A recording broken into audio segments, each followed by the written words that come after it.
So, shall we start? All good. All good? So 23rd of May 2018. Mum and Dad, welcome. Oh, hello. Hello, Mum. Hello, Dad. Hello, Craig.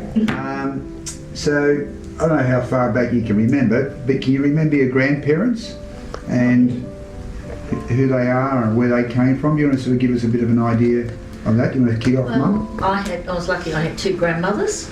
Two grandmothers. Two grandmothers. I did have two grandfathers, but my grandfather, one died before I was born, so I didn't have him really. And the second grandfather died when I was 2. Right. He was only 51. Died of a massive heart attack. Right. So I had that grandmother, and I had my other grandmother, Dad's mother, and they lived very close to us. So I had a lovely childhood with my grandmothers. What were their names? Well, one was, everyone called her Mama Williams. Yeah. So her name really was Elizabeth. Yeah. And my other grandmother, Mum's mother, was Julie Right. Robinson. Yep. And she came out from Ireland. There were 6 of them, I think, 6 of them. Little Irish children came out with their mother and father, but the mother died very young. She was only in her 30s, so the father couldn't manage them, so he put them into orphanages. Right. And So they came in from Ireland. yes, they're Irish. What year do you reckon that was? Oh, I don't know. I can't remember exactly the year, but she always said how hard the orphanages were, and I wish I'd asked more. And I was named after both of my grandmothers. My middle names is Janice Julie, after Mum's mother, and Hilda after my other grandmother, Dad's mother. And they were English, were they? Yeah, they came out and they went to Adelaide and Broken Hill, Yep. and yeah, so that grandmother lived close. I used to be able to ride on my bike just around the corner to see That was her. Essex Street. Yeah, every day I'd go around and see her. That's your dad's mum in Essex Street. Yeah. And tell us about your dad. Oh well. Where did you go to school? And Yeah, Dad went to school up to Argyle Street, up there in Essex Street, I think it was, wasn't it? I think it was Essex Street, yeah. Something like that. And my mother went to Geelong Road School, where I went. They've been going for 253, I think it's called, Geelong Road. Right. Old Bluestone School there. yeah, yeah. And Dad went to school in Argyle Street, and there was a big quarry. Right, right. And Now your there. dad was a butcher, so Yeah, was he it? went into with his brother into business. His brother was very well established at the Paran Market. All right, so he started. He's what, a 15-year-old type thing? Yeah, well, first of all, he worked in Footscray, where Mum used to say he used to work in Sosalis, wasn't it? Was that in Barclay Street? The Rose Butcher shop, yeah. Yes, because my grandmother used to go past with her sisters and see this lovely young boy in there. So they say, isn't he a lovely young boy? And so Mum used to hear about this lovely young boy in the butcher shop because they lived just right close there, close to Barclay Street, little single-fronted houses. The sisters all lived near each other. Yeah. So yeah, that was that's your dad. So before we go there, Dad, do you want to tell us about your grandfather and family? Yeah, I haven't got much history about my grandfather, Craig, to be honest. My mother used to go and visit her mother, which was my grandmother, quite a bit, but I was only 3 and 4-year-old at that stage of the game, so really don't remember much about my grandparents. Well, Alan, we traced the line back to St Austell, a beautiful part of England in Cornwall, and this is where you could have been living.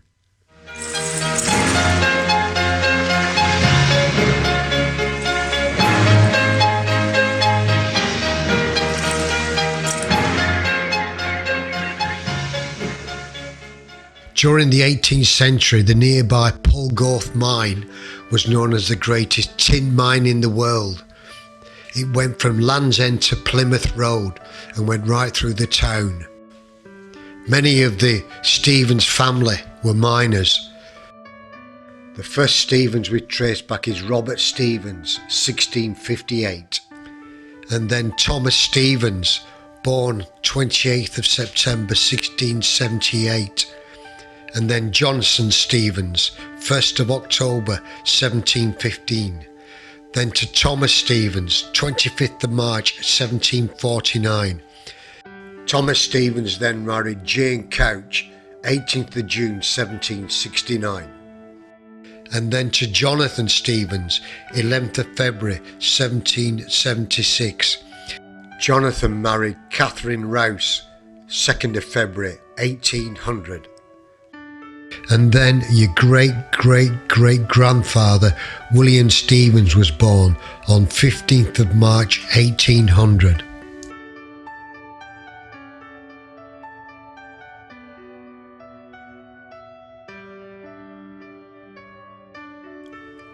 William married Rebecca Couch, 9th of November 1822.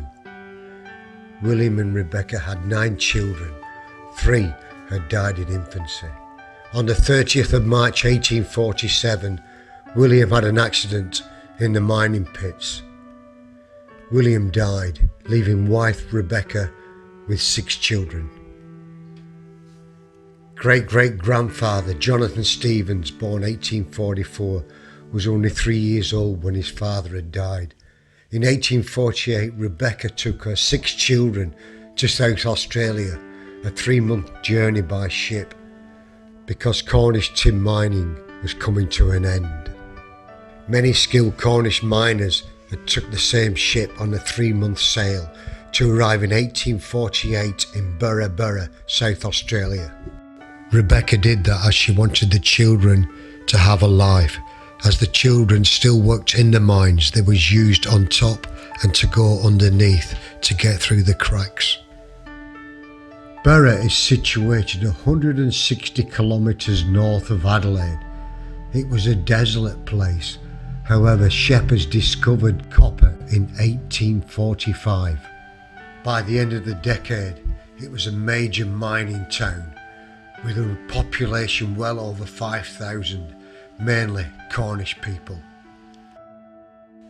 Children worked there as well, and the wives worked there, and that's where the Cornish pasty was introduced into Australia. Lunchtime, the wives used to stand up above the mine and shout, "Oggy, oggy, oggy, oi, oi, oi," and throw the Cornish pasties which were made out of hard crust so they won't break, and throw them down the mine. This is incidentally the origins of Aussie, Aussie, Aussie, oi, oi, oi. It came from a Cornish tradition brought by your family. In 1852, Rebecca and the 6 children moved to the goldfields to Clunes in Victoria. Jonathan, who was 8 years old, witnessed the Eureka Stockade, 3rd of December 1854. The Eureka Rebellion is controversially identified with the birth of democracy in Australia and interpreted by many as a political revolt. And your great-great-grandfather was there. At the same time, in 1852, Margaret Pickering, husband John Morris, and daughter Isabella Pickering, 4 years old, emigrated from Northumberland on the Steadfast and arrived in South Australia and settled in Clunes too. Isabella was soon to become your great-great-grandmother as she married Jonathan Stevens in Ballarat on 27th of July 1869 at the age of 22. They had 7 children, including your grandfather, James Henry Stevens, born in 1876. Sadly, on the 6th of April 1857, Rebecca Couch Stevens, who had changed the lives of the Stevens family, passed away. The Stevens family lived in Clunes for about 15 years. In 1885, they settled in Yarraville, only 3 miles from Melbourne. Jonathan had a business in Ballarat Street, Footscray. Isabella Stevens, née Morris, passed away 9th of November 1896, aged only 49. Jonathan married Agnes Williamson Nee Caldwell Tom in 1898. After serving as a councillor, Jonathan and Agnes Stevens were elected Mayor and Mayoress of Footscray in 1906. James Henry Stevens married Margaret Maria Restrock in Williamstown in 1901. Jonathan Stevens died 15th of August 1914. James Henry and Margarita became Mayor and Mayoress of Footscray in 1921. In 1923, James Henry founded Jazz Stevens. John Henry Stevens, Alan's father, was born 1903 in Footscray. He is John Henry at his sister's Isabel's wedding. John Henry married Hazel Delaland in 1929. On the 12th of November 1922, the Citizens' War Memorial in honour of men who served in the Great War 1914 to 1918, unveiled at the time by the Governor-General Lord Forster and the Mayor of Footscray, James Henry Stevens.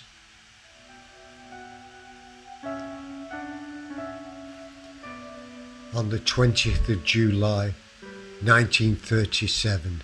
James Henry, he was they started his business or his life as a merchant in the Victorian market. So he was selling onions and potatoes at the market before he got into real estate. So, Right.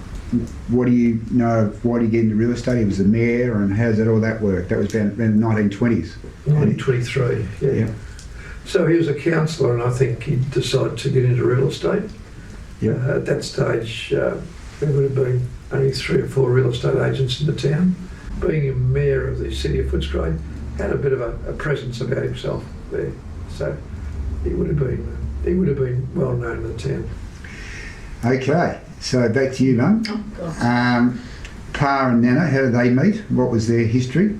I mean, they met pretty young, didn't they? Yeah, well, Dad was working in the 20s, I think. They were in their 20s. Dad was working as a Socelis, wasn't it, in Barclay Street, Yep.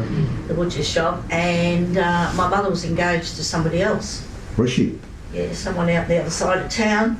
She used to go to dances on the other side of town, and she met somebody and was engaged. And what age was this? 1920? Well, 21? I'd say would have been about 21. Right. And you probably have heard the story that what the argument was over, some sort of an argument, wasn't it, with the chap she was engaged to.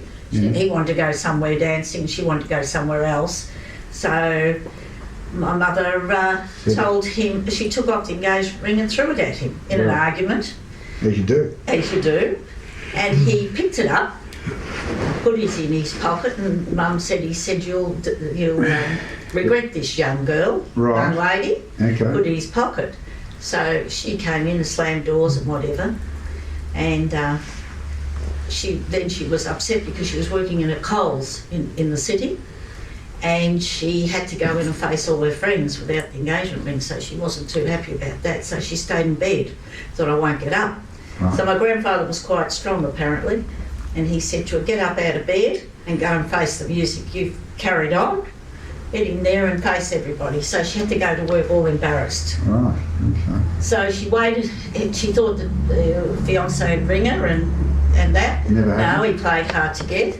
In the meantime, my grandmother and her sisters and that were saying, you've just got to keep going out and keep it. Why don't you go to the dances around here and that? And there's that lovely young man in the butcher shop that they'd had their eye on, Dad. Pa, Alec Williams. Yeah, so I don't know. I think she went to the dance. Dad was a great ballroom dancer. Was he? He used to even enter competitions at the Irama Ballroom. And he used to say to me that for the competition, they'd put a record on your stomach like that, and you'd hold the girl close, and you'd be out of the competition if that record fell. Really? Record. What's another name for a record? You know, the LP. Yeah, LP. Yeah. So that's how your dad stuck close like that. Really? So you'd be dropped out. If it, so Dad used to go there and do his quick steps and whatever. That's a good way of getting close to a girl. That's right. So then Mum went along and she met him. Okay. And then a few days went by and they fell for each other. So then the other guy came back and he said, have you learnt your lesson yet? And she said, oh, I'm sorry, I've met somebody else. Oh, God. So Dad loved to tell that story. I bet he did. I said, Dad, what did you think? What did you think at the time? He said, didn't think much at all. So I just knew that it was right. So they married in Footscray? Yes, they married at St John's in Footscray. And, the church in Paisley Street. Yeah. Yeah. So when they got married, the older brother said, come and live on top of the shop. Yep. On top of the Paran Market. Yep. So I was born into the hospital in St Kilda, Westgarth Street or something. I think so. Oh, you were And- born in Security? Yeah, and Mum brought me home as a baby on top of the shop. Right. And Mum didn't enjoy it at all because she said you had to hang the washing out on top of the roof. No, that's... She hated it because it was a very big business. I think they used to employ about 21 people in the shop. It was a big business. They used to serve all the Toorak people and deliver it and all that. So it was big time. So, but Mum didn't enjoy it at all. So her plan was to get out of there. So they went and bought a block of land in Barclay Street and went and got a loan from the bank and Built a house. built a house with the state State savings. savings bank loan, wasn't it? And it was very, very cheap repayments. And Dad used to travel. He'd catch the all-night train. He'd walk across to West Footscray from Barclay Street and catch the all-night train to Paran. It was the only way he could get to work. He was a worker, Pa, wasn't he? Well, the other day the butchers used to start at You had to get your window. 4 o'clock in the morning. So he used to, so all I remember my father, coming home in the dark and going in the dark Yep. to work. Now, you were born? I was born and they brought me home there, and as Mum said, we won't be staying here too long. Yeah. So you grew up where? Footscray? Footscray and Barclay Street. Right. Yeah, What and number? my grandmother lived up in Elphinstone Street. That's Mum's James. mother, Julie, So what was the number of Barclay Street? 456. Just opposite Ellen Mann's Holden, Yeah. down from Bamboo Mum and Dad Village? built that house and the garden was lovely. And You're right near the Whitten Oval. yep, used to go and play over there after school. Did you? Yeah, loved it. Had a lovely childhood. Walk to the Footscray Football Club, to the ground? Yes, and my grandmother come to live with us, and she used to sit at the window and watch all the people going to the football. And people dressed up to go to the football. Did they? Ladies put hats on, yes, got themselves all dressed up and nice little shoes and things. Really? Yeah. For the footy? Yeah, it was a big thing. Yeah. And Dad said, oh, there goes Mrs. Such and Such, and there goes Billy. So that's that woman that used to live there, and Yeah. watch the people going by, and then when the game was over, they'd all be walking back again. Yeah.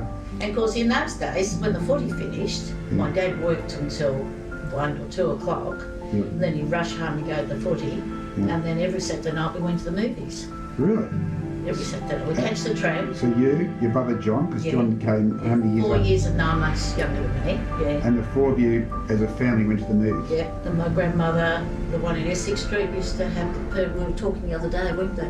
You'd have your permanent, it's like a season ticket.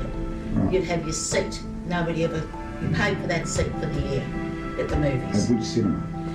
We'd go to, what was it called, the Trocadero? And what was the one? In Footscray? Yeah, The Grand. the Grand, yeah. I think The it was Barclay? Was it the Barclay Theatre? No, I think it would have been the Trocadero. the Trocadero. And that was what you did Saturday nights. So Dad, back to you. Obviously you had your mum and dad. How did they meet and when did they get married?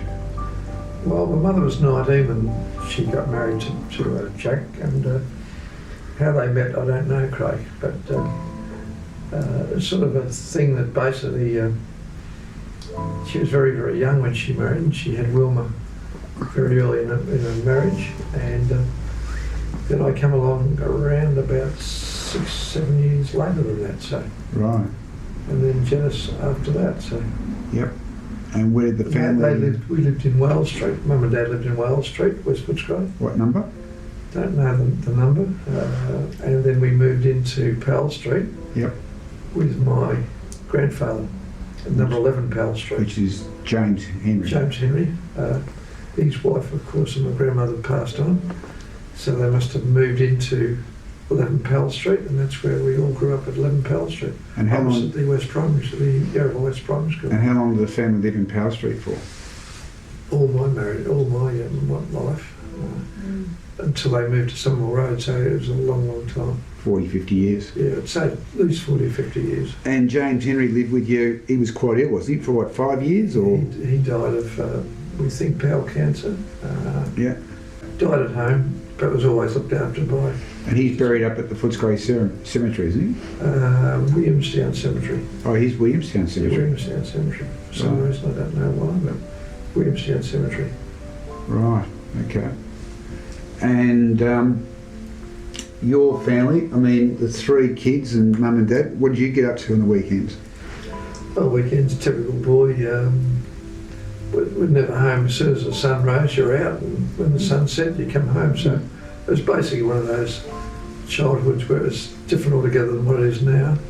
You'd have your mates, and you'd just never be home. You'd be out and about. Doesn't matter. Yeah. Kicking the footy or cricket match, there's always something happening in those days. So. And what did your mum and dad get up to? Did they go to the pictures as well? Yeah, or? similar. We would go to the Yarraville Theatre, the Sun Theatre, Yep. and that was similar to Jan's parents, where Have a season ticket? you'd have a ticket, yeah, and you'd go and sit in that seat every Saturday night, and you never get that seat till somebody had passed on. You'd get that seat, so it was like very, very hard to get a seat in the theatre because that was your entertainment, going to the movies on Saturday nights. Yeah. And did your mum work? No, Mum never worked, no. Yeah. And your dad, tell us about your dad. He was in the business right from the get-go, or? No, my grandfather started the business in 23. Yeah. My father worked at Kinnea's Rope Works, which is in Footscray? Ballarat Road, Yeah. in the paymaster's office. And then he came to work with his father probably when he was about 21, 23. Yeah. And that's when he started with Joe Stevens. So tell us about your sister Wilma. She went to school across the road. No, Wilma went to Kingswell State Oh, School. Kingswell State Kingswell School. State School.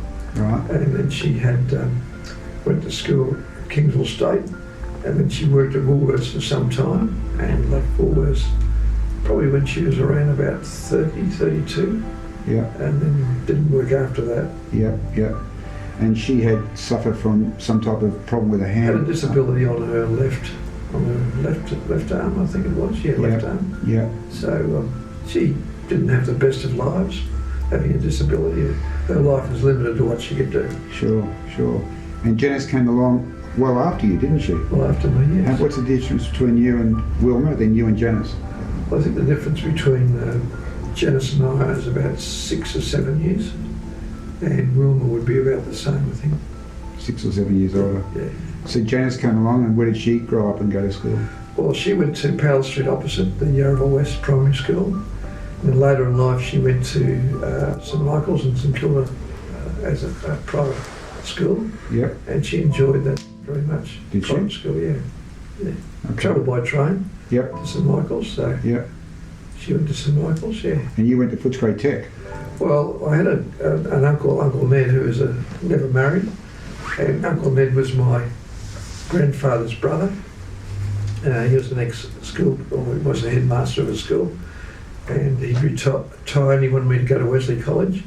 He said I'd pay felons' fees, but I didn't want to go to Wesley College. I wanted to go with my mates at the Footscray Tech. That's the way that I went to Footscray Tech. They said, no, you should go to Wesley College. I said, no, I want to go with my mates. So I went to Footscray Tech, never regretted that. I loved the Footscray Tech. There's a lot of mates still at Footscray Tech, so it was great. Yeah. So, What are some of your fondest memories of primary school? Well, Yarraville West, you're a bit of a sprinter, weren't you?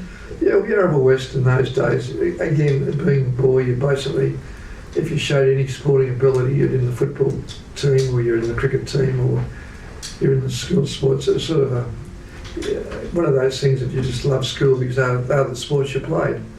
And I think I was under 10 or under 11. We had the Victorian relay champions. So it was a great time growing up. And had a bit of a sporting ability, Yeah. and always at the top of the footy team or the cricket team, and the athletes just loved it. Talking about sport, in my study at home, I've got a photograph of the MCG, it's the Queen's Jubilee, I think it is in 1922. And is it you or your father was one of the first school kids to walk on the MCG? It wouldn't be me because I was born in 37. Yeah, It right. would have been my father. Your father, My father, he would... Jack. Jack Stevens. He went to... Jack Stevens, my father, he went to school on Francis Street. Oh, right. And the thing about Francis Street, every time you'd go past the Francis Street State School, he'd recite the number. I was 1502 or 1505. He'd say, "Good on you, 1505." Didn't know what he was talking about. There's always the number on the school. It's still down there, actually. Yeah, All the primary schools are numbered. yeah, yeah. So he was one of those kids selected to lead the parade out onto the MCG.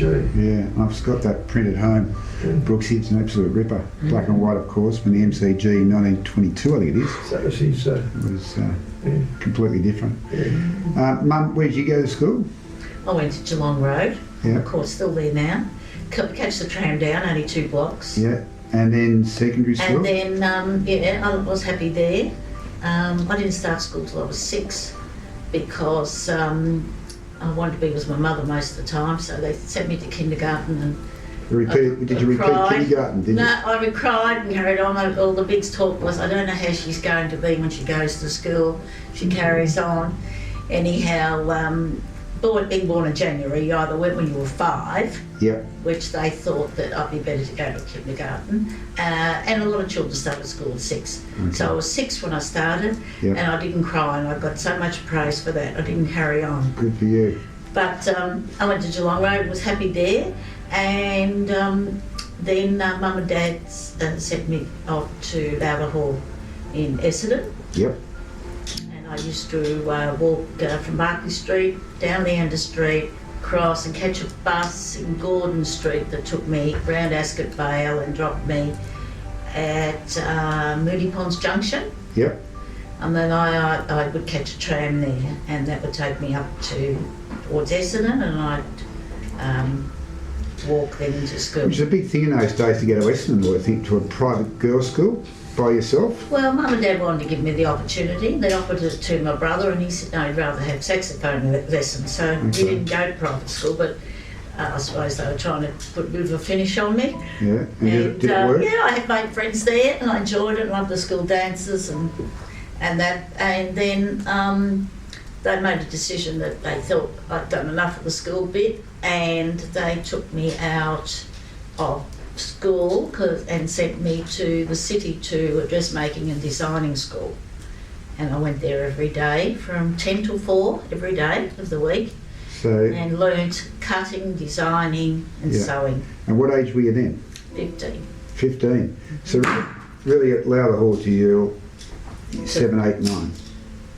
Yeah, something like Three, that. Yeah, and then yeah. Form 4 you went And to. then I went, because Mum couldn't sew, and she said I can't even sew a button on, so Yeah. it'd be good for a girl to be able to sew a button on. Yeah, But it wasn't the buttons, it was the designing, and I loved that yeah, because I love the art side. I love the art at Lowther Hall. So yeah. we would go up to Myers window, and they'd have the display dresses, and I'd sketch them, and then I'd come back to Manchester Unity Building. That's where Yeah. I went to school, and then I'd cut the pattern, and So how many years did you say you did that? I did that for a whole 12 months. Yep. And then that I was doing really well, and then Good. they said to me, would you come back and work at night, a night school. They would have people come in at night school there and learn to cut patterns. Right. And so I started teaching people at night. I'd It was go, like a drafting, wasn't yeah, it? drafting, Drafting was, patterns, yeah. was, Bit Yeah. of a science about drafting a pattern. yeah. Yeah. So then you're 15, 16, 17, and then you got into employment, wasn't it? Well, then what do you do with yourself? Yeah. So I got offered a job with a high-class dressmaker, like did couture gowns and beautiful ball gowns and lots of dresses for the ballet. And she had a little shop in Irving Street in Footscray. Right. And Mum introduced me then. She said she'd take me on like an apprentice. Apprentice, yeah. Yeah. And I didn't cut or do anything there because I would only sew buttons on. Or she taught me to iron correctly, the Right. seams and the whole thing. Heads Yes. came in handy with your shirts. That's right, school shirts. And that's when she said to me, to go down. She had another little shop down in Somerville Road. If she'd bring the work to me there, and we might get a bit more business. So she put me in a little shop down here. So how old were you when you went to the shop at Somerville Road? You're 19, 20? I would be about 20, I think. 20, 19 or 20, because then I went to Maya to work. And so you were there for About your... 19, so. About 19. And what was your role there? To sell or Well, to she'd bring the manufacture? work to me, and I'd do the hand sewing, and Yep. she'd come down. I dare say she had a car, if I can't remember, and pick up the stuff. And then, Right. and then they had a little dry cleaning Right. thing, the sign out the front, so people could bring in their dry cleaning. Hence, Which is a lovely segue into how you met Dad. So yeah. do you want to tell that story? Well, I'm there. You're I 19. wasn't, obviously. I'm just taking the names and that. And then this young man came in and I said, how can I help you? He said, I've got a tie I want cleaned. So I'd write out the docket. I was always sort of playing shop as a kid anyway, so I was in my element down there. Write out the docket and give him the docket, and it'll be ready in a couple of days or a day, I can't remember. So he'd pick it up, and then I wouldn't see him for a couple of days. The next day he'd come in with another tie. So we kept bringing these ties in, and then one day it was really hot. He said, would you like an ice cream? Oh, Because I couldn't leave the shop. So he bought me in an ice cream. he bought you in an ice cream. Seems funny, doesn't it? But Mum thought she was on a winner there because He bought me in I a, used double-headed ice cream. he So bought you me in the see, big double you header have an ice ice cream on a cone or you get a double-headed ice cream. So the thing is, when you went to a milk bar, they'd say you want single cone or double cone. So I thought I'd better make an impression here, so I got a double cone. Jesus. So from that point on, it was all up to I thought, this chap Oh, got winner a bit here. of an idea. And, No car, he didn't have a car, so well, so you're 19 at this stage, Dad's 20, 21. 21. And did you remember your first date when you went out on an actual Not date? really, because I was going out with somebody else at the Oh, time. you were like Nana. And I was. Jesus, what is it? Well, I mean, I didn't know this chap bringing the ties. So you were going out with someone? Yeah, I was going out with somebody, as you did in those days, and Yeah. go dancing Saturday night. No more movies, just dancing. Good. And your father had these mates he used to get around with, so he said to me one day, where do you go dancing? And I told him, and he said, oh, I might turn up. So I thought to myself, if I'm going to grab this guy, I'm not having this, I might turn up. You either make a date or you don't. Right. So I left the job, You left the job. and I went and worked at Maya, Right. because then he had to ring me up. To get away from you. No, for him to come and find me. Right. That's your side story. Dad, is that, I think you're colouring it up a little bit. No, it's the truth. all right, well, what's your side of the story, Dad? How you met Mum? Well, how I met Mum was at 112 Somerville Road, was where, Little which is shop. down the road from where we're at the moment. So we had a window display those days, and there was a space of about a metre window display from the ground to the where the window display started. So I never knew where these lovely legs went past. So the lovely legs, never knew what, I was on top of the legs, but I used to watch the legs. I said, my God, there's a nice pair of legs. So Mum used to go into the dry clean, but she used to do, by the time I got out to the front of the office or the shop, she disappeared on me. So So I soon found out where she was. She's only about 5 or 6 shops down the road, so that's when I started Bringing taking the ties and dry cleaning. I run out of ties very, very quickly. And that's, I thought I could do something about that, so the ice cream was the winner, the ice cream may have been. Yeah, that was the thing that melted my So heart. can you remember going to the dances and following her up, or did you know she had a boyfriend? Or Sorry, you know, so she's flouring it up there a little bit. Yeah. She's sort of colouring it up. a Don't little bit. worry, there was a lot of work. She's colouring it up a bit. Oh. and then Well, I do you, chased her, I think she chased me, really. did you? And then you, well, you didn't have mobile phones in those days. Oh. Text messages. How did you track her down? I think she tracked me down, Crowley. Really? That's Okay. her story that I tracked her down. So. Well, there were no phones. No, I realised she'd gone to Myers, and I think that she went from Myers, and somehow or other we got together, so that was it. And did you court for or date for what, a year or two? Or? Oh yes, we did. I was in the city in the high heels getting around, and I was a trainee buyer. So that's where I met Anne Wraith, and she was a trainee buyer, and I loved it. I was up in the children's suite on the 5th floor. Absolutely loved it. And I went to all the big meetings. And Yeah. I loved it. I loved it working in the city. Did you? Loved it. Well, trainee buyer those days, Myers had a huge clientele of anything at all, but children's wear. So you'd go A and lot of account customers. Mum would go and buy the stock for next year's Yeah. season. Fashion, yeah. So it was a whole Big interesting. baby wear. They had something like 20 bars in the baby wear, and the That's right. knitwear, and little Big shoes, order. christening gowns, and people had accounts with Myer, so they'd buy on account. That meant they could always return it. Yeah. So it was a big business, business. Yeah. And this is in the late 50s. Yeah, and I just love being in the city, and Yeah. I just catch the bus in, catch it at Essex Street, leave Leander Street, go down, Yeah. leave Barclay Street, go down Leander Street, get on the bus, and go into the city on the bus. Get off at Queen Street. So when Dad eventually found you, or you found Well, he him, rang up, I suppose. where did you guys used to go out? Again, back to the season tickets at the No, at the movies away by then. No, movies, dancing. go to the dances. dances. So Yeah. the movie's a bit boring. Well, we'd done that. We wanted to go dancing. We got all dressed up. Yeah. Like, Did it? Where'd you go Well, dance? those days, Saturday night entertainment for our age group was go to the dance. Where were the Very dances? rarely go to the movies. Go to the dance. Drama. Where, sorry? The Arama, which is in Hopkins Street, and the Mooney Ponds Town Hall was big. So Mooney Ponds Town Hall. yeah, that Yeah, was a big. big. I don't know. And they had a live band, did they? Oh, Jazz band? Yeah. Oh, yeah. Yeah. And everyone used to rock up and dance. Yeah. They're all dressed up, and you wouldn't go out until about 9:30 at night. I would be getting ready. My father say he was going to bed, and I'd be going out Right. and go to the dances. And do they serve alcohol there and all that? No, alcohol. no alcohol. No alcohol. No. So you just dance all night. Or you waited till someone asked you, you stand there or Oh, with right. your girlfriends. But you two were dating, but yeah. Well, Dad said he'd be at the dance, so I thought, okay. He said, where will you be Saturday night? I guess you rang up, did you? Mum and Dad had the phone on.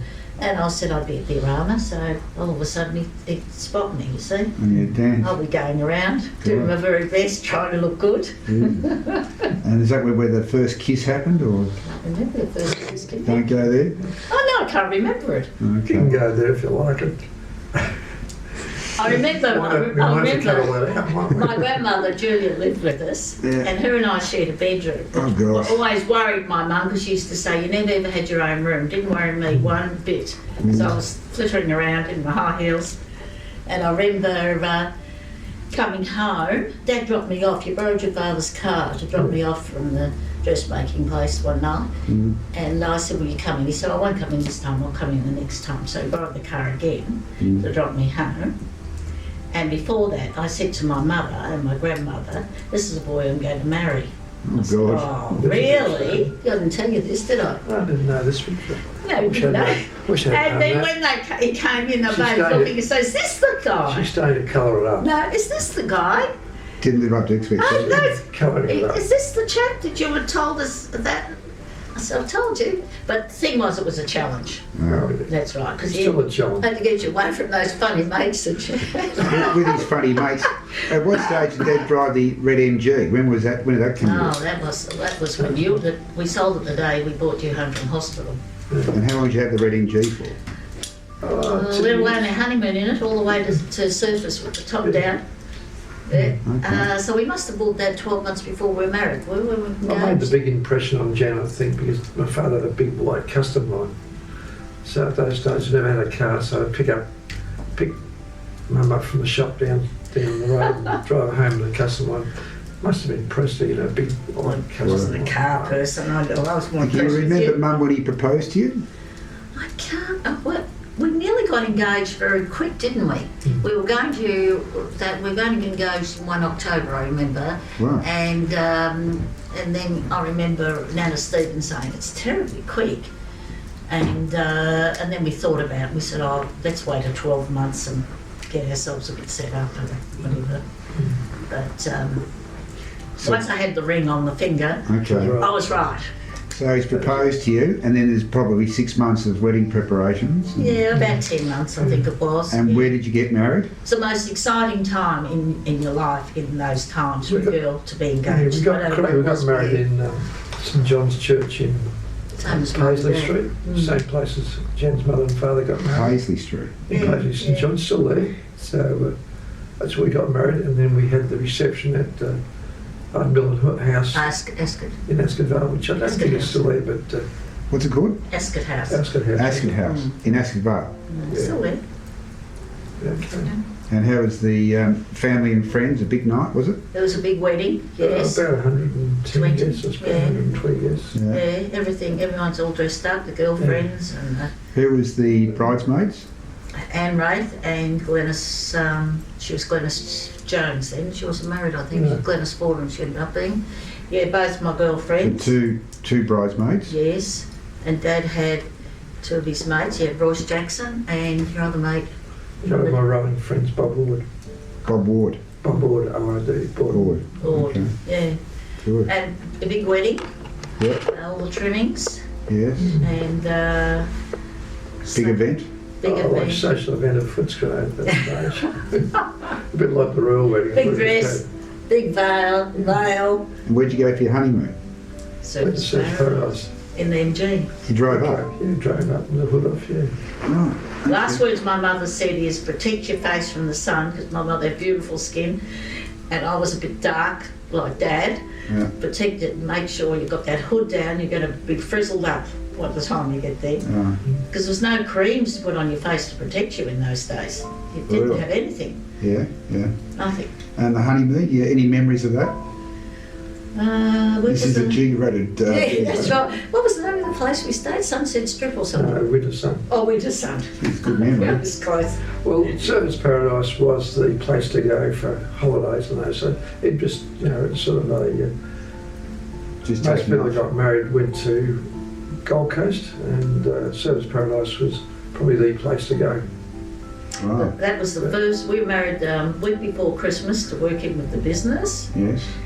because Dad had to close the office, and it was the first time either of us had been away from our families for Christmas Really? Day. I see you up there for Christmas We were Day. up there for Christmas Day, and we were really lonely. The two of us were sitting at a table. Do you remember that? Chevron Hotel, yeah. At the having Christmas lunch. For ourselves, yeah. I was dressed up again, but we're sitting there and we're thinking, I wish we could get back because all the wedding photos to see Yeah. and No, everyone. 21? I was No, a you went month through off 21 21. I wasn't Jen 21. got married. Mum got married when she was 20. and 21 So in January. She had 21st birthday at Smith Crescent, which was As soon as we got home. as soon as we got home, she had her 21st birthday. So And you were 22, Dad. 22.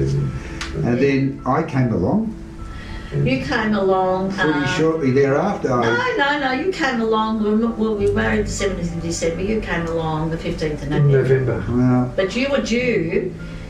You were late. You were due Melbourne Cup time. We right. still had the MG. We zoomed down to Geelong because the shops were open down there. It was a silly thing to do. Well, Bumping Cup along. Day in Melbourne, all the shops shut, but in Geelong the shops were open because they had their own Cup Day at Geelong. All right. So you went down there. Got a flat Went tire. down there for a drive and got a flat tyre. Time And it was away only back. afterwards we thought it wasn't a very sensible thing to do. No. No phones, Where was I? I was, You were still tucked up inside of me. precious baby. What are you doing to me? That's right. So I came along 15th of November 1961. Oh, I Note that made that date, late. yeah, there, You were Brooksy. late. And then at those days you were in Wembley Avenue. So tell us about that. You purchased that. No, when we first got married, we went and lived with Jen's mother in Smith Crescent until our house was finished in Wembley Avenue. Lived with your mum for a bit. Yeah, it Oh, so you bought the land and you built the house. That took. was being built while we. So how long did you live with your family? 6 not months. not very long. Not long. I think we A few months. With after we got married, we came back and lived with my parents for a while. Yeah, that was Not very funny. long, Back probably. in your old bed we were. Yeah, Back in a single bed So with a little basically, I bedroom. think 3 to 4 months was tops. Was it? Remember your dad had come in, he'd have the raisin bread, he wouldn't come into the room.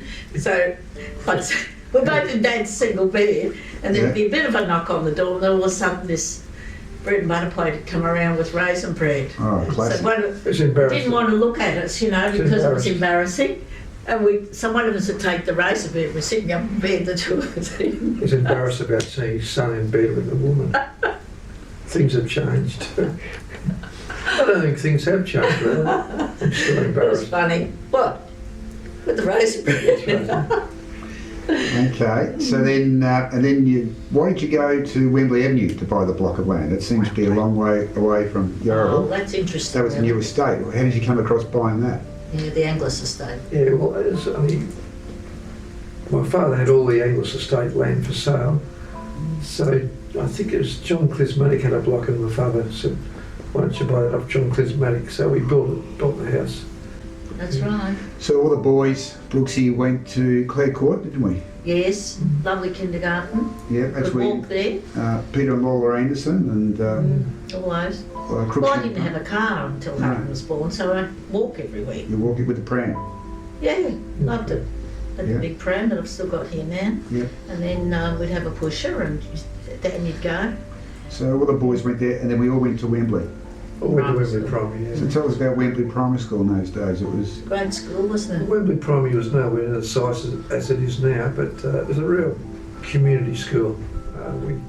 We got on the committees and we had paper drives and bottle drives, so we got tied up very much with the committees.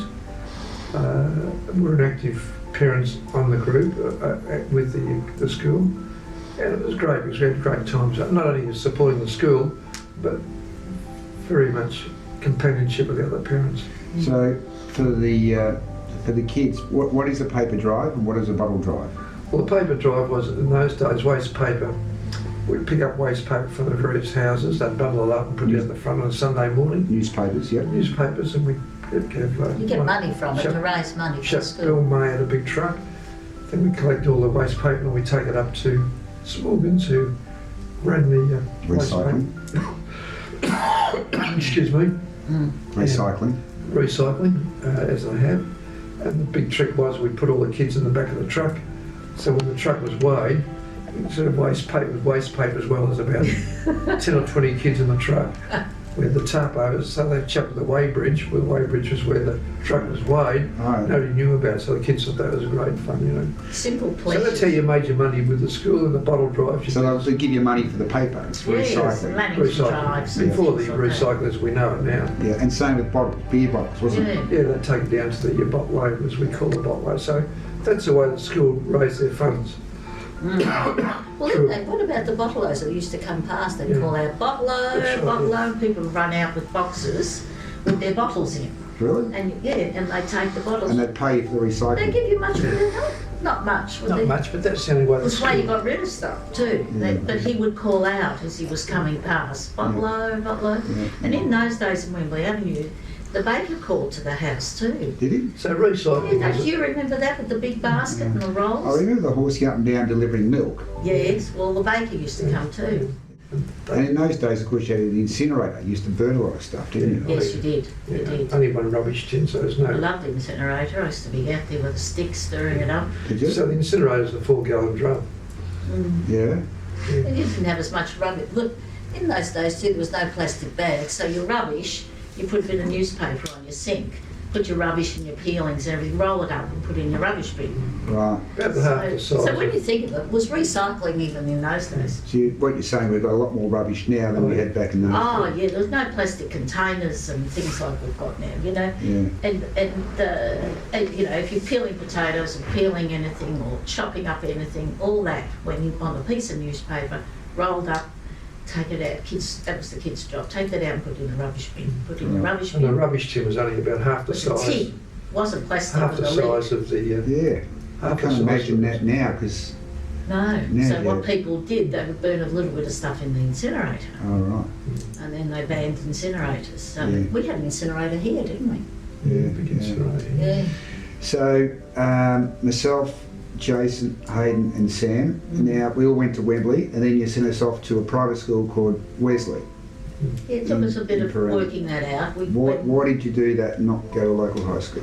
Well, Yes. because one, we wanted to give you the opportunity, and two, we could afford it because we were working really hard. Yep. And we went and got some advice from people that were sending the children there.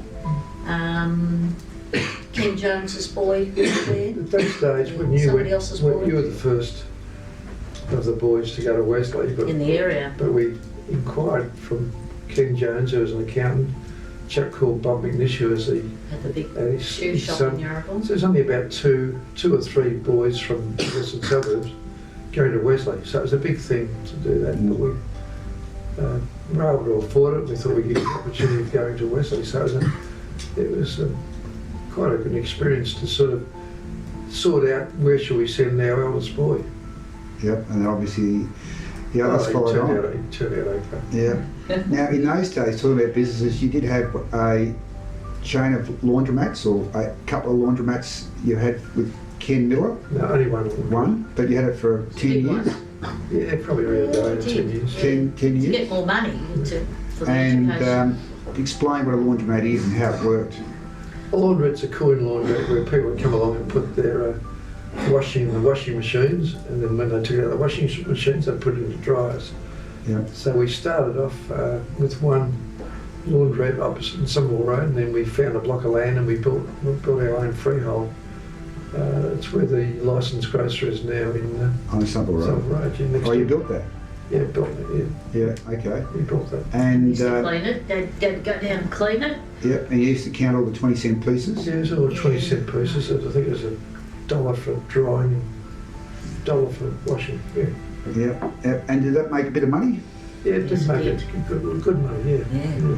Yeah, good. Yeah, it was good money. But Yeah. it was, we had to stay home weekends when it was our turn to clean and to collect the, sometimes something would happen with one of the dryers, you know, someone put something in too fluffy and it'd get all blocked and Would have been around about get a 20, phone call to 20 get it washing cleaned. machines and about 6 or 7 dryers, so it's a fairly big laundrette. Yeah, sure. Okay.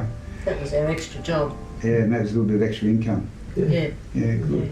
Okay. But as we drive past, because we still lived in Wembley Avenue at those times, Yeah. so when we'd have all the kids in the car going past the laundrette, we'd always drive past the laundrette to see how many are in there. Yeah. And the kids would be yelling out, 1, 2, Dad, 3, Dad. They'd tell us how many are in the laundrette. I can remember So that. it's a real thing of how many in the laundrette. Yeah. So. Tell us about Yarraville in those days. Obviously, back in the late 60s, early 70s, a bit different from what it is now. What are your memories of Yarraville, you know, in those early days, in the 60s? Yeah, well, Yarraville was probably we a very big migrant population, so we had the Italians in the area who assimilated very quickly. They come to Yarraville after the war. They stayed in the area not a long time because they were always interested in moving on. They moved to North Altona. Then we had another influx of migrants, which were the Greeks. And the Greeks stayed around Yarraville for a long time because they built their own church, Yep. which is still there at the moment, Yep. and a lot of Greek restaurants. So basically, the Greek was a very big community. Mum, in the 60s, the boys were growing up. We played football for Kingsville YMCA, and you used to have a drive around the red Mini. Past Stevens, found this little red Mini Minor. This is 1968 we're talking now. Yeah. Yeah, probably 68, was yeah. then.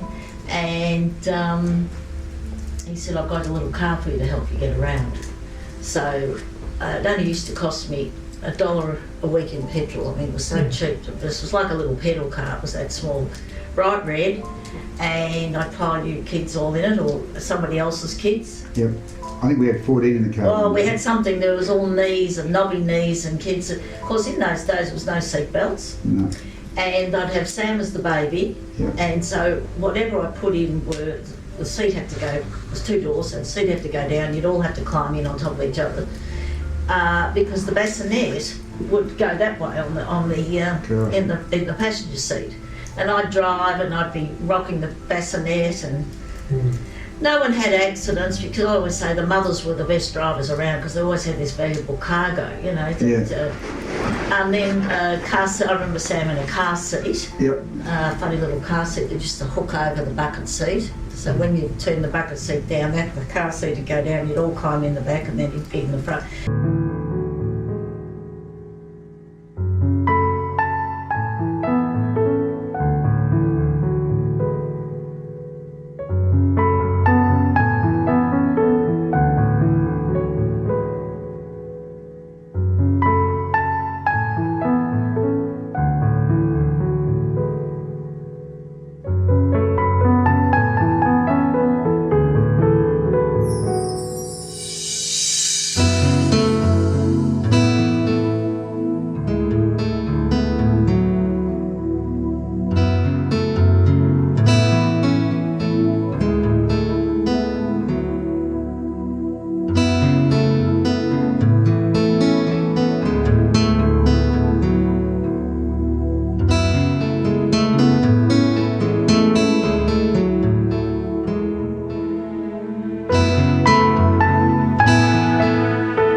Gisborne. You purchased Gisborne in 1970 something, was it?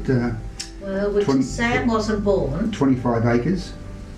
Yes, 25 acres. Yeah. Well, we had that triple front brick veneer and their friends, and we're all set up. So what did you buy it for? Well, we said it'd be great to have somewhere for these little boys just to run. Just somewhere, I said to Dad, it'd be good to have a place that they could run. Let's go. We just, Like a weekend, yeah, and we didn't seem to think too much in those days. No. So up we went to Gisborne, we went into the estate agent, Sam somebody or other. Sam McGurry. Maguri, was it? And we said, we're looking for some acres. We were thinking 10 acres. And he said, yes, well, there's what I've got for sale, there's two things I can show you. And he took us down Calder Highway and he showed us 10 acres flat yellow grass. I said, no, that's not the sort of thing we're imagining. And he said, well, I haven't got anything else 10 acres. I said, oh, I'm imagining up and down, you know, little valleys and things. He said, but I have got a 25 and a 28 acre over in Gisborne South. I'll show you those. So we had the choice of the two blocks, our block and the block behind. And we just fell in love with the area and we loved the trees on it and The hill. yeah, we just loved it. And the difference in price between 10 acres and 25 wasn't that good. I think we paid 10,000 and I think it was 12,000. 16. We paid 10,000 Yes. for 25 acres, Mm. and for 10 acres was about 6,500. Yeah, it wasn't a big difference. 6,500. And then you built Gisborne, the little So log we had cabin. we had friends that were builders, the Yaski brothers, Oh, so the Yaski brothers built Gisborne. and we said we wanted a log cabin, Yep. the nearest to a log cabin. Right. So we did it ourselves, you know. We got someone up there to dig the potholes. That Polish guy used to drive up, didn't you, in the cold, and he didn't have a car. They'd go back in the afternoon after work and pick him up, and he dug the family. We had to decide where to put the house first. So either down the end of the road, up higher, or where it is now. Up high we thought was a bit windy. Down the end of the road you didn't get the views the same, so we went to the middle ground, didn't we? And we built it and paid for it ourselves, and dug had the dam put down the bottom of the. Only cost $150 to put the dam in. Which is still- $150. And then when we finished it, we got a drought sort of, and then we got rains and that, and we got a hole in it not long after. And Yeah, then we we got came that and much. mended it, Yeah, didn't it was a brand new dam, so the first rainfall we got blew out the back of the dam because they? It was all new soil, you know. consolidated. And we've never fixed it since. So Oh, it's right. still got that big hole in it. But Yeah. it's very deep. I say to the children now, it is very deep, that dam. Yeah. It's quite, I remember Dad's, when it was empty, standing in it, you know. Yeah, You know, yeah. it's really deeper than what you think. And then you did some renovations on Gisborne, what, about 10 years ago, didn't you? You made it Yeah, bigger? when we did, well, we'd go up there and enjoy ourselves, but we were leaving something more luxurious here, and going up there wasn't quite big enough and wasn't quite good enough. So we decided whether it was the right thing to do or not, as far as doing it at the same time as we put the kitchen on here. Yeah. So Sam helped us a lot there because we had the same architect up there as we did Yeah, here, yeah. and we were doing two things at once, which And was one of the things about Gisborne that all the boys have done is contribute to that treehouse. Well, you started. Yeah.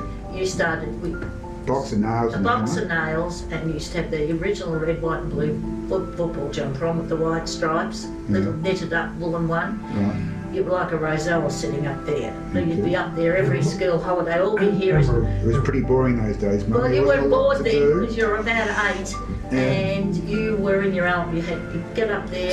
10 of nails actually, not a box of nails. 10 of No, nails. that's The right. hammer, and you'd stay there all day. All we do is hit your hammering. And didn't Hayden sit on the roof when he was a kid? He was with Well- the builders. Hayden used to go up with the build. He loved it being the builder. The builders were building in Francis Street as well, and they say this hate want to come. We'd go past and they were building houses in Francis Well, in Street. Francis Street, they put Hayden up in the front of the On house. the front, you just sit up Sit there all all day day. with it, you know. Little jackass, you know. Just loved it. Yeah, Just yeah, sitting up high, you know, his little legs hanging down. Yeah. And when Jason and I had the little Italian moped. Oh, you did for a bit, did you? Someone motorbike. goes that. Who goes that? Someone Kim goes, Miller Yeah, we had a motorbike there, didn't we? yeah, it did. pushed up yeah. the top of the hill. And Gisborne has been Been fancy. used over. Well, we never realised at the time how much, how valuable it would be to our family life because, you know, in those times, what we're buying up there to be up there for, mainly we didn't want to be too far away from the business because Dad always worked Saturdays. And we'd go up sometimes, you know, 10 o'clock Well, at Jen would go night. from school holidays, Mum would go from school holidays, and I'd come up after work. So it was only probably around about a good 45 to 50-minute drive from Yarraville to there. So We weren't far away. during school holidays, you're able to go up there, school holidays, Come back. and come back. Do you remember Dad coming up Black Hill Road and, Yeah. and he'd turn these lights and flash his lights and then we'd all go and turn our lights on and off so we'd know that we saw him coming. Yeah. Because no one could say what time he was going to come because No. we never had the No phone. phones. Again, you know, pre-phones. It's amazing. Well, we made it a business not to have a landline in there Oh, good. because we were trying to get away from phones, believe it, in Yeah. those days. Yeah. Yeah. So we didn't want the wires Yeah. Yeah. and we didn't want a phone there. Yeah. So, I don't think it was a TV, was it, for a while? Can't remember. It was so hot in the summer. well, I know, keep talking about it. It was hot in summer. We might just also then talk about this house because this was a big house, a big purchase at the time. This was purchased in 1976, I think, 77. Well, Sam was 2.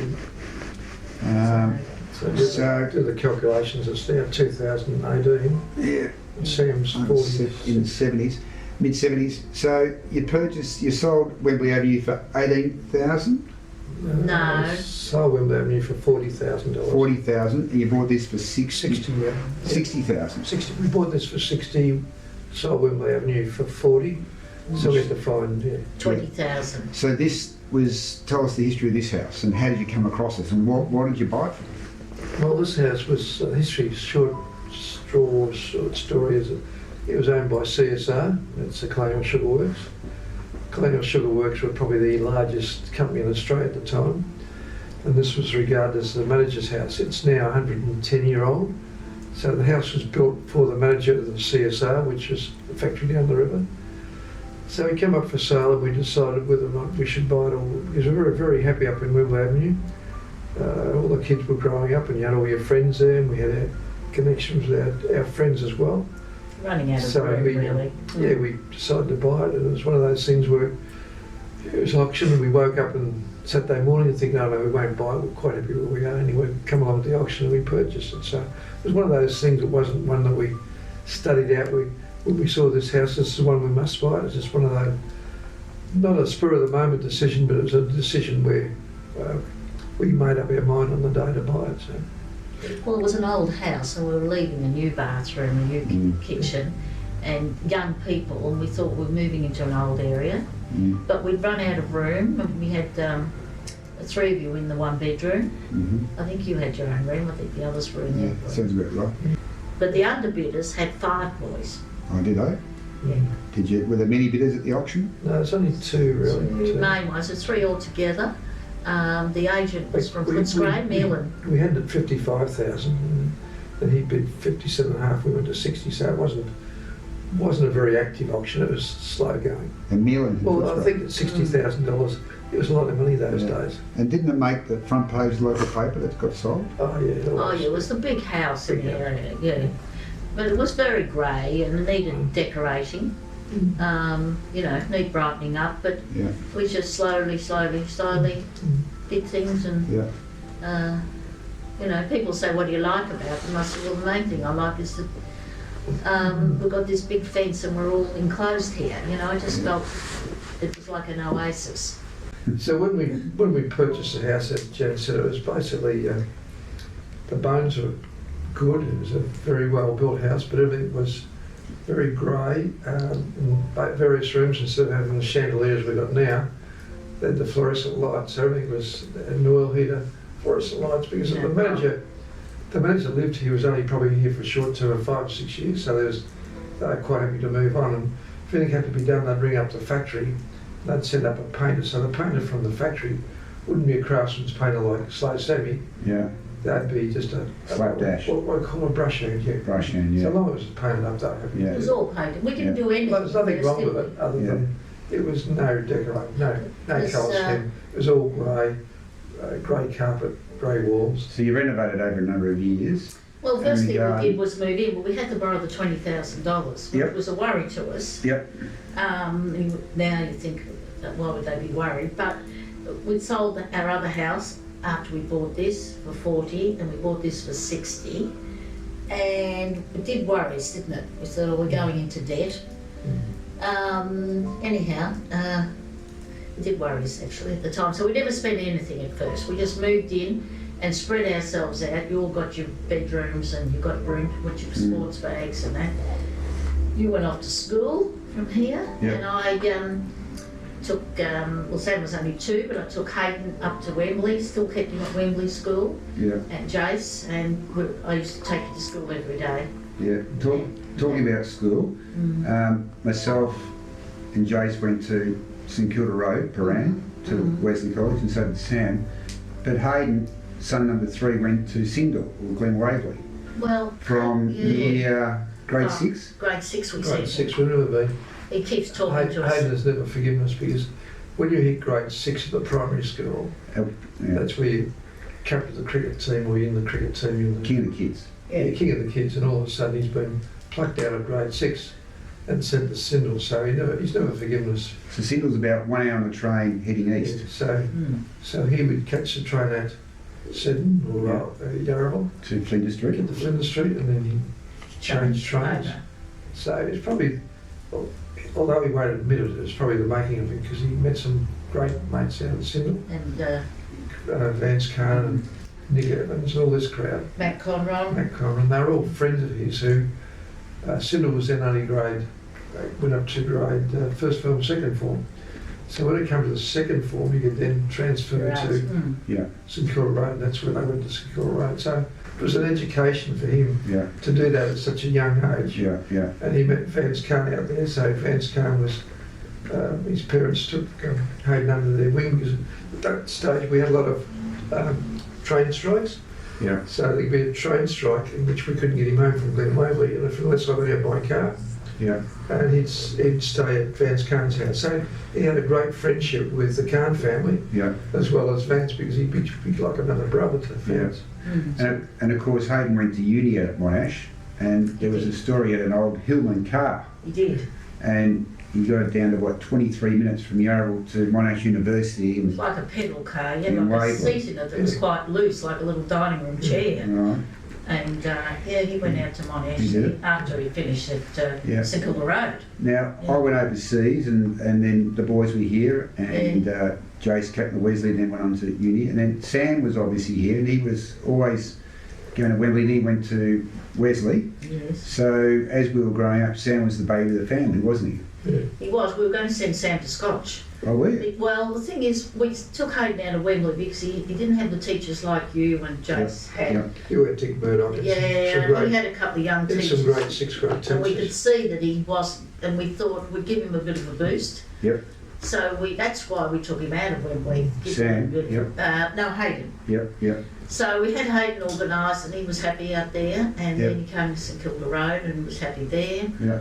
And then what do we do with Sam? So we tried to do something different with Sam because Sam knew everybody at Wesley. He'd go past and say, "Hello, Sam." Just giving them thumbs up. "Oh, you're Craig's brother. You're Jace's brother." He used to say, "No, I'm Sam," because he'd go to all the things, the school. Yeah. So there wasn't a novelty for him to go to Wesley. So we went out to Scotch and we He was too familiar with the school, teachers. which wasn't a bad thing, but he's very familiar. So the Wanted likes to do of, something the likes different of with teachers, Tammy Scanlon and Mm. Phil de Young, it was never Mr. Young, De Young or Mr. Scanlon, it was always by their Christian names. So he's very familiar. So I said to Jen, why don't we break tradition and we'll send him off to Scotch, which he doesn't know anybody, and give him the experience of going to another school. So we went to Scotch. went to Scotch in Moldy, anyway, we got a call from Mr. Prest, the headmaster, said, I heard you sending Sam off to Scotch. And he said, you can't do that. You've got 3 boys going to Wesley. You're breaking the tradition. I don't think you can do it. Plus, when we went to Scotch, we sat in front of them and they said, what are you doing this for? And it was like changing footy teams or religions. And we said, we're just wanting to do something different than his brothers. Said, oh, I don't think Wesley would be very happy about this. And I don't think he'd be suitable at our school. So we came out of there saying, this is not the right place for Sam. You know? It's just that, no, he's not suitable here. So we said, no, let's go back to square one, and we sent him on to Wesley. You've had plenty of 21sts here in the grounds. Tell us about the 21st. So we had my 21st. Yes, you were sick. I was sick as a dog. 21st, so you were supposed to be blowing up balloons and that, but you were lying on the bed, everyone else was blowing them up for you. You had a flu or something. I think I was faking it, but anyway, that's okay.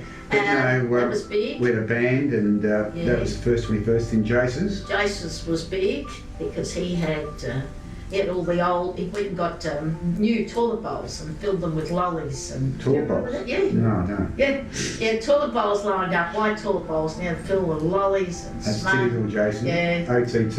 And his invitation was a small little 33 record. That was the invitation. It was really different. His was all dressed up. Everyone was. We had the marquee, didn't we? Outside.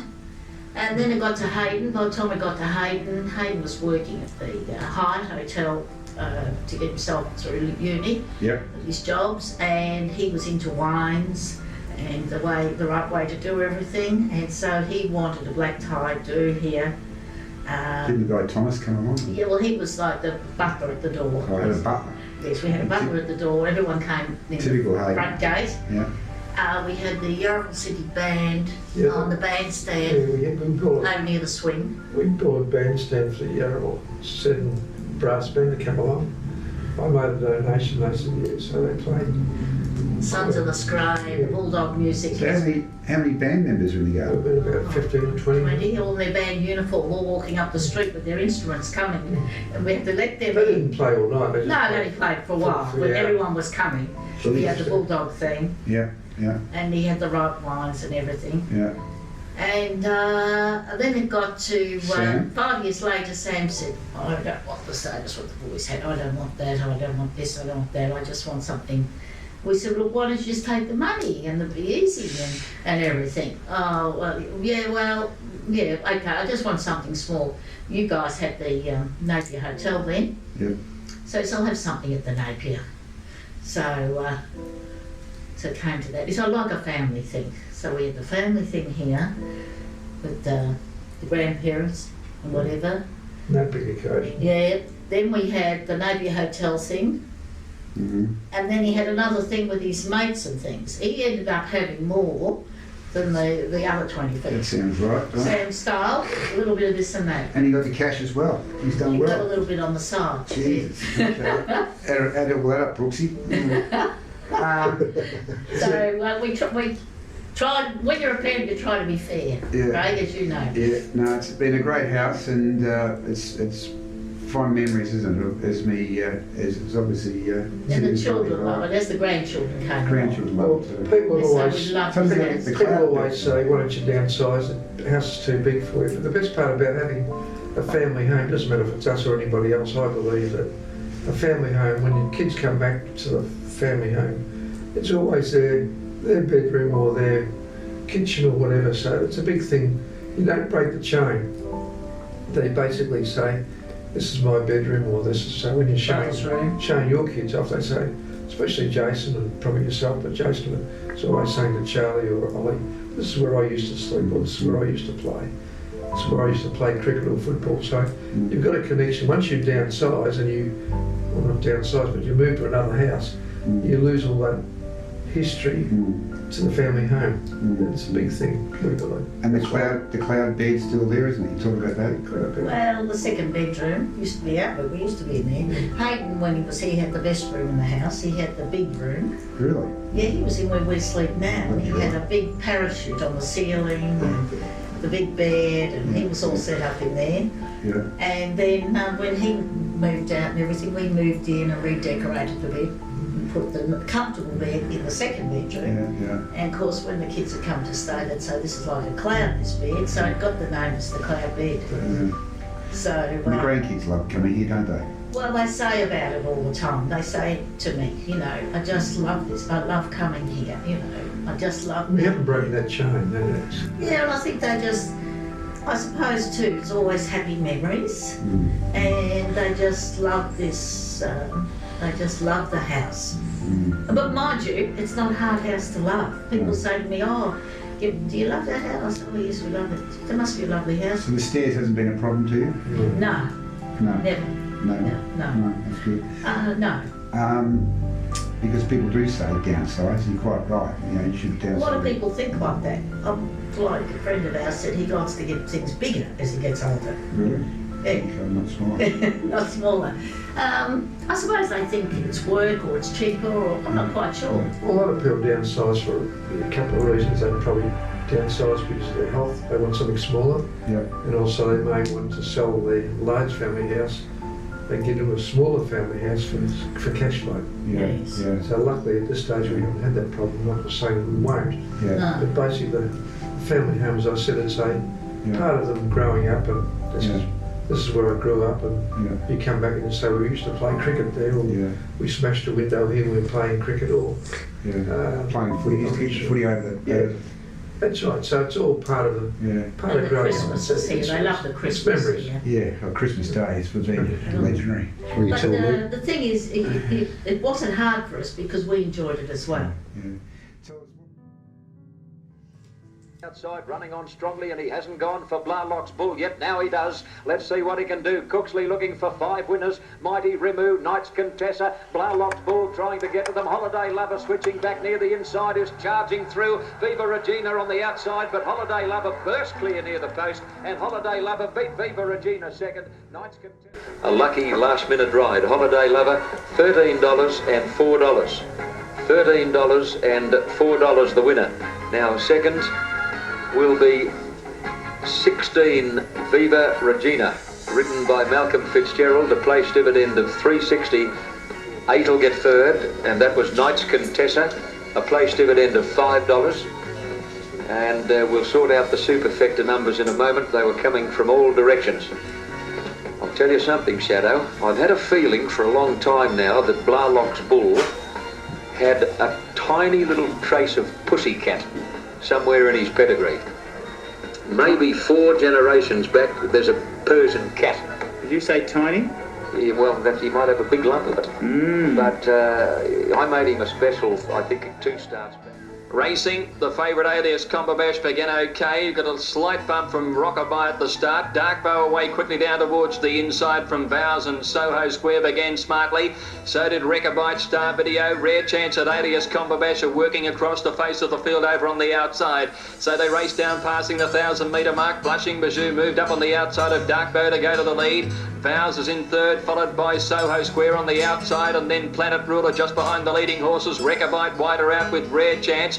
Western Voyage is in that leading bunch of horses, followed by Belle de Grace, and then Alias Cumberbatch, Star Video, being trailed by Kabiri, Holiday Lover, and then came Vain Sovereign over on the outside. Behind him is Rockabye, trailed by Explosive Wonder, ready to explode and pay the Kings. They come down near the 400-metre mark, and Blushing Bijou in front of Darkbow under the whip and Soho Square. Wider out Alias Cumberbatch and Rare Chance, followed by Vows, Holiday Lover, Rechabite dropping out, and so is Western Voyage. But Alias Cumberbatch took the lead at the 200 and break away from Rare Chance.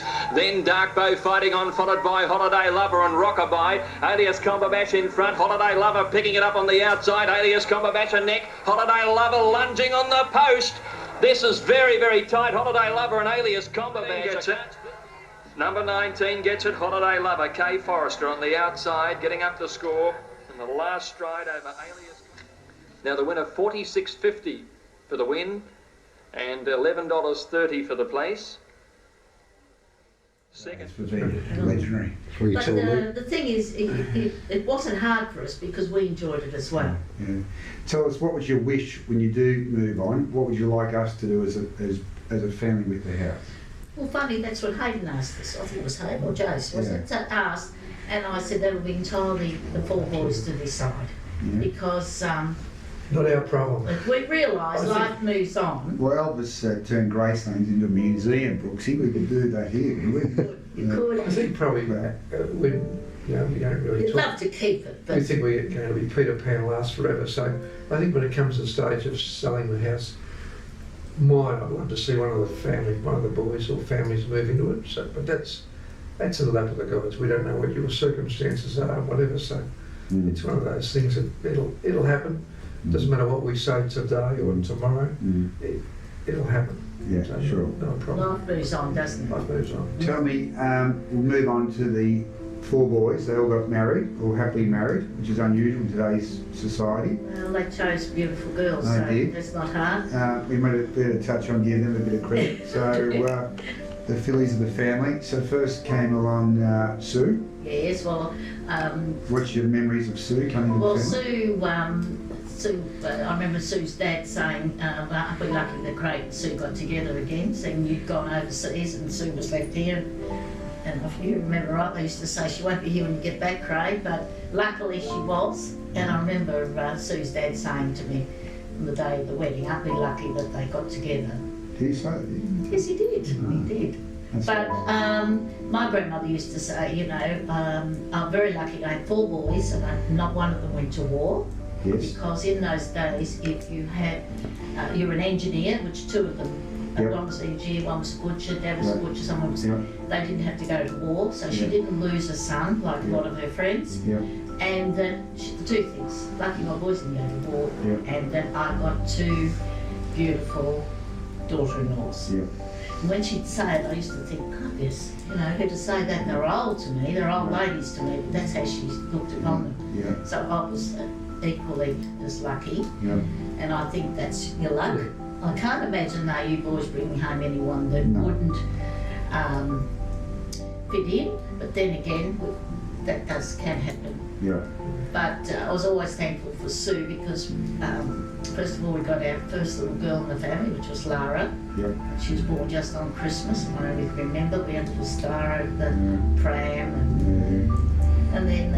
and then of course Brianna. But then in those times too, the boys were around, so they got the pleasure. You know, Sam was here and he was nursing them Yeah. and whatever. And then the twin boys. And like then you the twin boys. But Sue, when the twins came, the greatest pleasure for me was that to be able to go out and help Sue, and that Sue never ever didn't say don't do this or don't do that. I just had a free hand, and that was, I really appreciated that because I loved every minute of having those twins, and we always had a baby each. And put it out, and I took it back in the car, and Brianna, of course, she says. She's close with us because every Tuesday she used to drop her out here in the morning and stay here all day. Yeah. I bath and feed her and send her on her way. Yeah. Yeah. That's her excuse for being close with us. Yeah. But Sue never ever hesitated. Yeah. He had a free hand. Yeah. As I tell Mum, she was born to be a mother and she was born to be a grandmother. And that's not too many people Yeah. have that ability to be born as a mother. I mean, most mothers look after their kids, and I'm not Yeah. saying they don't, but Gemma's born to be a mother and she's born to be a grandmother. So I find that hard. it's Yeah. been very, very lucky. She's Yeah. been blessed with lovely 4 sons, and she's been blessed with lovely 4 daughters. daughter-in-laws, so Yeah. and 14 lovely And all grandchildren. different. Yeah. All different. So it's been, Everyone's different. the whole family's been blessed. Yeah. So we touched on my family. Next was Jace and Alex. Well, yes, and Alex, Alex of blew course, in. She was lovely. a lot younger than Jason. Oh, not that much difference. About 7 years, I think. Something, 5, 6 Seven, years or seven. something. Her first gig at the Stevens house was our engagement, Sue and Craig's engagement, where Jace asked Was to it? rock up. Yeah. It's always a tough gig to walk in. Yeah, you did your engagement party here. We Remember did. that? We did. And Yeah, October Alex you were engaged. was lovely, and Jace was besotted, of course, and they Yeah. were in Fitzroy at the time, weren't they? He said, I met a girl who's got a face like an angel. So we waited and waited Really? till we saw her. Yeah, didn't he? Remember him saying that? He'll deny it all. That's right. I don't remember that, but that's what mothers, they're the sort of thing that Well, I was mothers, waiting for a girl with an mothers angel remember what their face. sons She say. has got a beautiful Yeah. face. And then they got married, and then, of course, they had, Hayden, yes, and Hayden married well, we'll Tosca. finish with Jace first. 3 kids, so touch on his kids. Oh, well, Well, he's Sunday. got, first of all, we had Sunday, Yep. and then we had Ollie, and then we had Charlie. So they've been blessed again with 3 lovely kids, Yep. and they all fit in with their mother and father like you expect them to, but it's all Yep. one happy family up there. Tell me, obviously being grandparents in Melbourne and they're in Sydney, same as Hayden's kids, how have you found that transition? Because obviously Yeah, well, It's a you good feel question. A lot of people ask you us feel that. like you've lost something there because they're not in No. Melbourne? Or? Really No, I we mean, don't. Sydney, we've been up there quite a few times, and they come down here. Sydney's only an hour away. You know, it's no big distance these days. Mm. So if they ever come down to Melbourne, they stay with us. So that's another great thing of having Wake up with them. Yeah. another great thing of having the family house. And basically, they still use this as a base of their home. Yeah, So they if do. you didn't have the large family home, you wouldn't have that Yeah. facility. And they jump to bed with you, I suppose, and things Yeah. like Yeah, that. always. Go But that shopping with happens. you. Well, that happens in the beginning when they're little. Yeah. You can't expect them to do that when they're 10. But if you're close with them when they're babies, Yeah.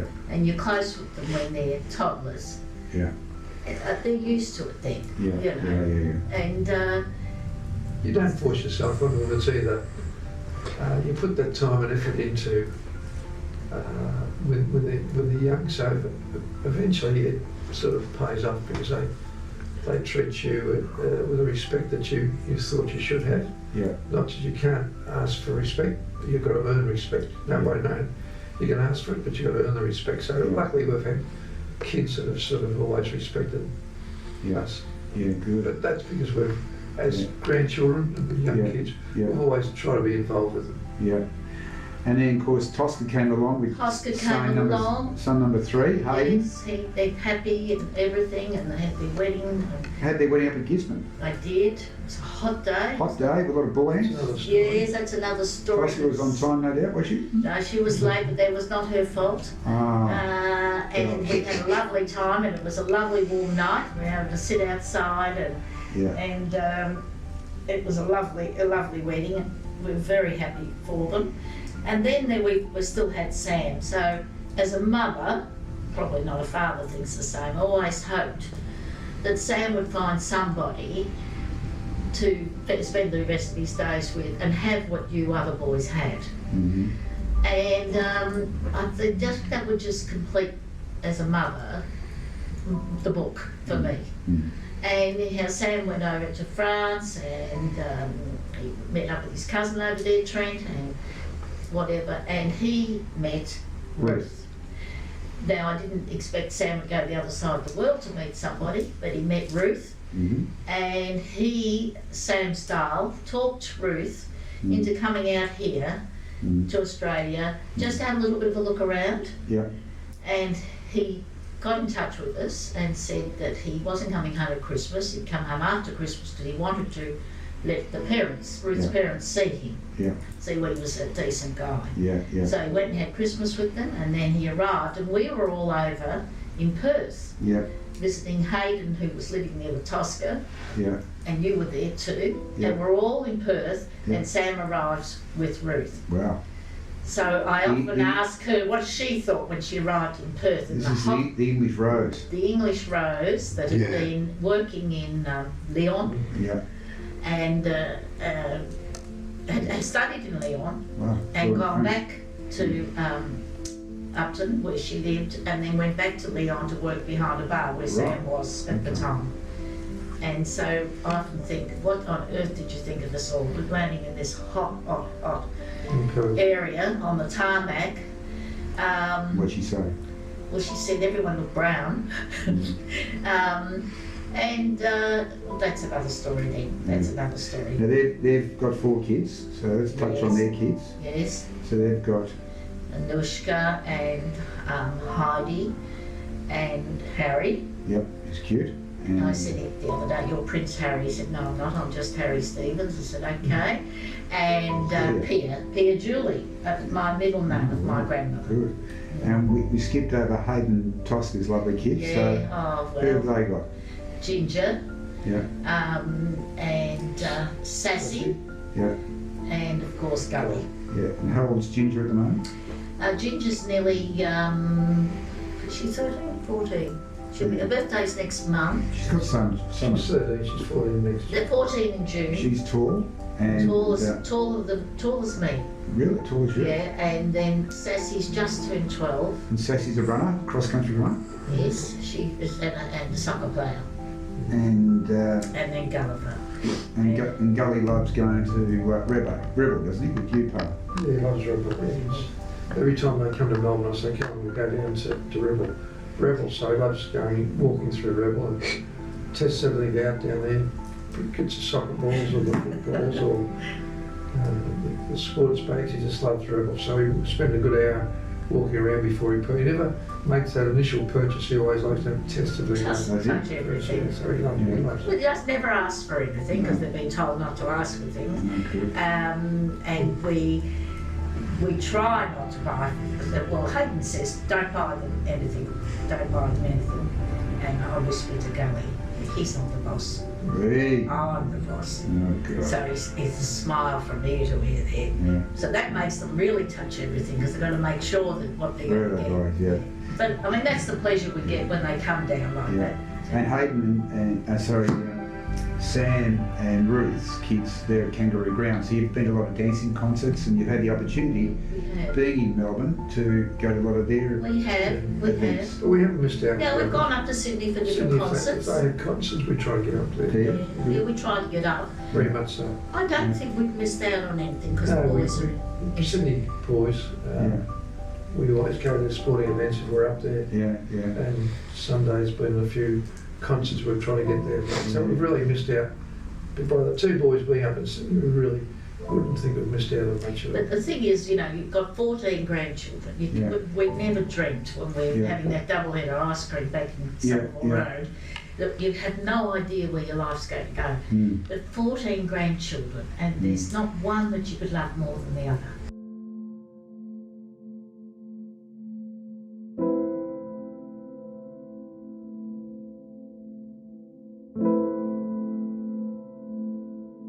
Life's going to go. Mm. But 14 grandchildren, and there's not one that you could love more than the other. No, that's great.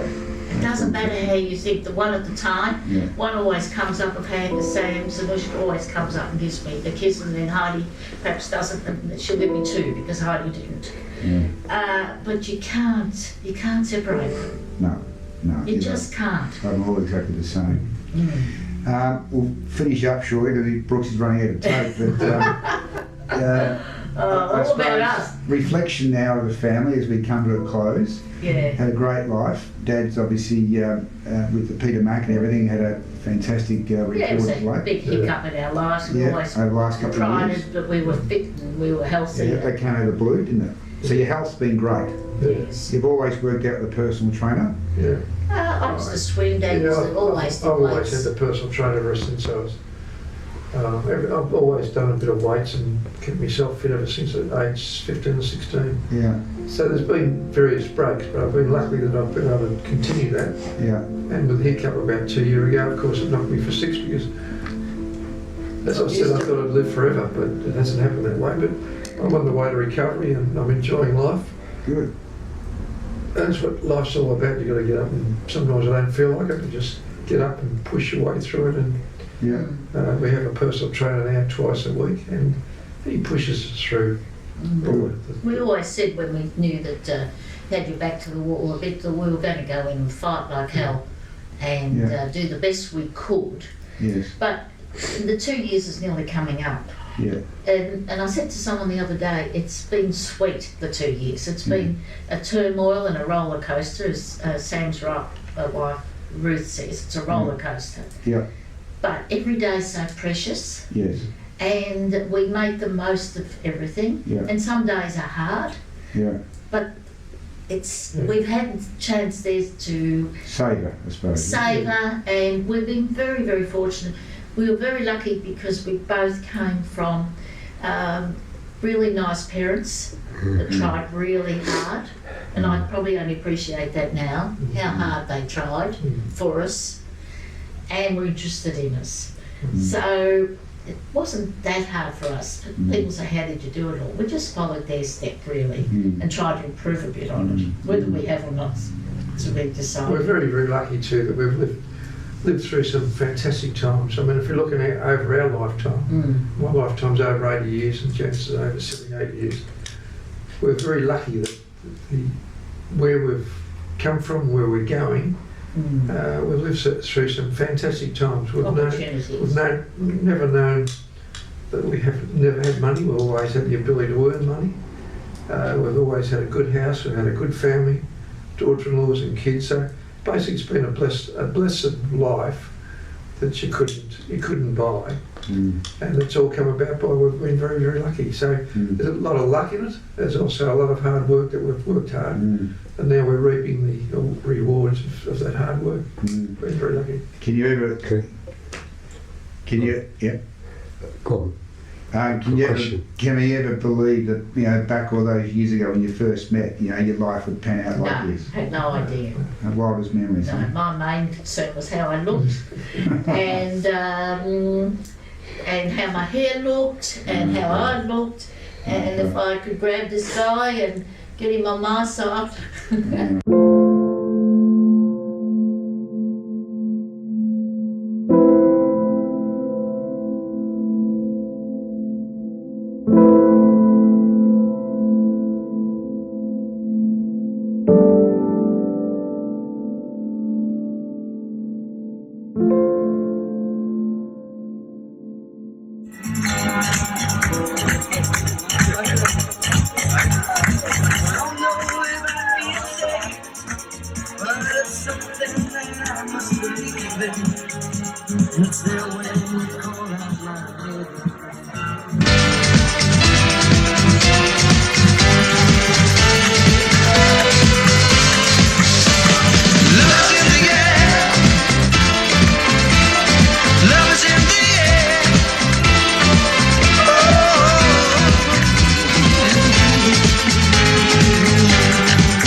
Love is in the air, every sight and every sound.